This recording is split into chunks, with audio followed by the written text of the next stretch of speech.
the report from Adam Schefter yesterday that Zack Martin is very unhappy with his contract and he is considering not reporting to camp. I just want to talk about this very briefly because it feels like Zack Martin is the type of guy that you should just pay. And a lot of people yesterday, maybe it was just people on Twitter, and I shouldn't be paying this much attention to it. Just like, well, he signed a contract and he signed a 6-year deal, and why rip this up when that's just what you agreed to? People do this all the time. Like when you're this sort of player, teams typically reward you. Like you can go back through the last 5-6 years. Lane Johnson signed a 5-year extension in 2016 for $11 million a year. Okay. That year, Jawan James and Trent Brown got signed in free agency. And the Eagles went to Lane Johnson and were like, or I don't know who talked to who, but it's like, there's probably something wrong here, right? Like these guys are getting paid more than me and I'm the best player at my position. Shouldn't we redo my contract? And they did. Aaron Donald signed a 6-year extension in 2018 for $22.5 a year. Several defensive players, edge rushers, started getting paid more than him over that couple-year run. After they won the Super Bowl, the Rams were like, hey, you got a couple more years left on your contract, but this is the right thing to do. We're going to make you the highest paid defensive player in the league. Travis Kelce's deal was ripped up 2 years early when other guys passed him at his position. And I understand Zack Martin is 32 years old, but I just don't think it's that hard to throw a couple more years onto Zack Martin's deal, tack some void years on there, move the money around to get the AAV at $20.6 million to move him ahead of Chris Lindstrom and just kind of call this a day. Yeah, I mean, when you're making, there's a difference between, okay, someone reset the market and you're making whatever it is, $500,000, $1 million more than me. I think Zack Martin, if I'm not mistaken, it's $14 million. Yeah, $14 million. So he's making $6.5 million less than Chris Lindstrom. He makes less than Elgin Jenkins, Brandon Scherf, Joe Thuney, Joel Bitonio, Wyatt Teller. He makes about as much as Laken Tomlinson, right? Which is crazy when you extrapolate that out on a down-to-down value basis. The Cowboys, it's interesting, right? Because if you look at play direction, play propensity, the running game actually does get pushed to the other side of the formation a lot. That said, by far their most successful runs are right off of Zack Martin's right shoulder. So between the right guard and the right tackle, they're averaging about 4.7 yards per carry.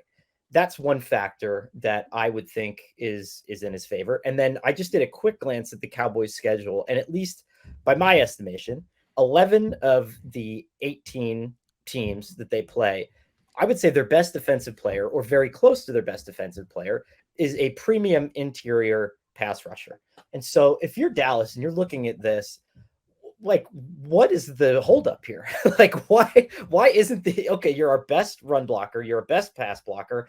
We're going to get absolutely demolished if we try to piece someone in here. And Zack Martin would have a career after this year. He could sit out this year and actually become more valuable. He's still the best guard in the league. This isn't something where he's living on past reputation. He's still the best guard in the league. And so again, even if I'm not saying you have to sign him to a 5-year extension that takes him into his age 39 season, but tack a couple more years onto this thing, placate the guy, and let's just keep on rolling.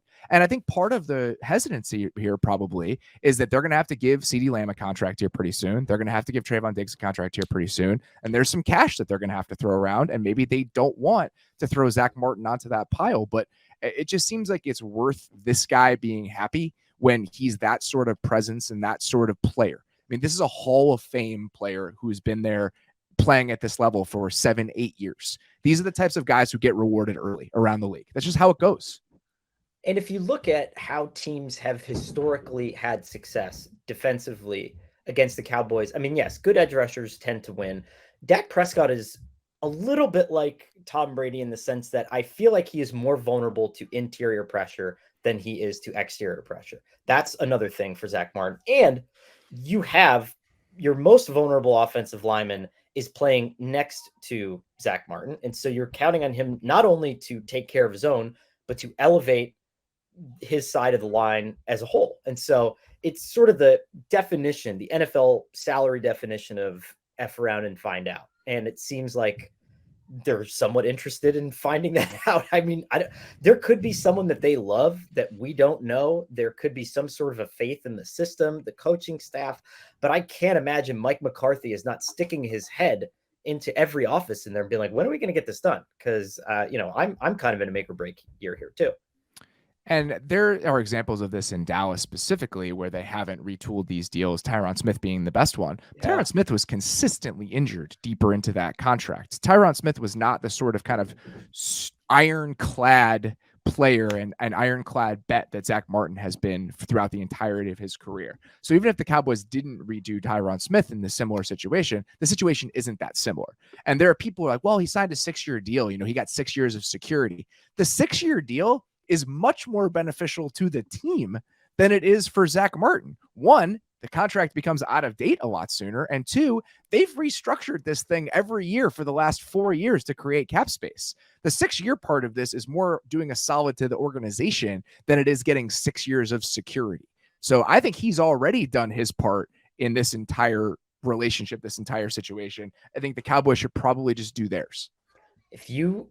I mean, it would be such a weird but awesome NFL moment where if the Cowboys actually decided to put him on the block during training camp, I mean, I don't know what kind of cash teams would have left to try to allocate something and to make a sign and trade work at this point. But I could see, I don't know, 10 to 12 teams making an active run at Zack Martin at this point, with the Jets maybe willing to fork over a percentage of the franchise's total value if they were to be able to make something work.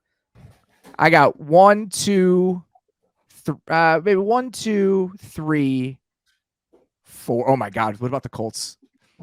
The Colts have all that salary cap space and Will Fries is their right guard. I bet it's half the league. It's half the league. The Raiders, Alex Bars is currently the starting right guard for the Raiders. Mark Lewinsky is the starting right guard for the Giants. Okay. Tyler Steen right now is penciled in as a starting right guard for the Eagles. I don't think that's actually going to happen. That's just on this depth chart, but I think it's a lot of the teams around the league that would be willing to make that move.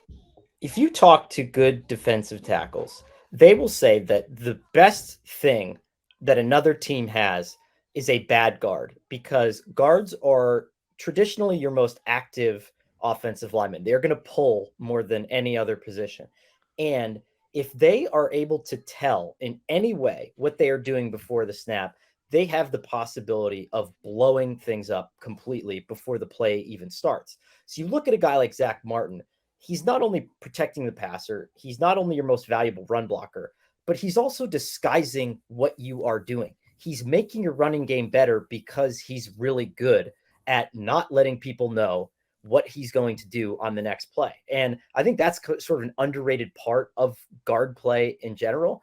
But yeah, I mean, who wouldn't want this guy on their team? And Jerry Jones has been theatrical to a degree historically in these things, but this is not Ezekiel Elliott. This is not something where you can drum up attention for yourself by refusing to pay somebody. This is just a good guy who's been your most valuable player for a very long time, and you should probably get that done. I totally agree.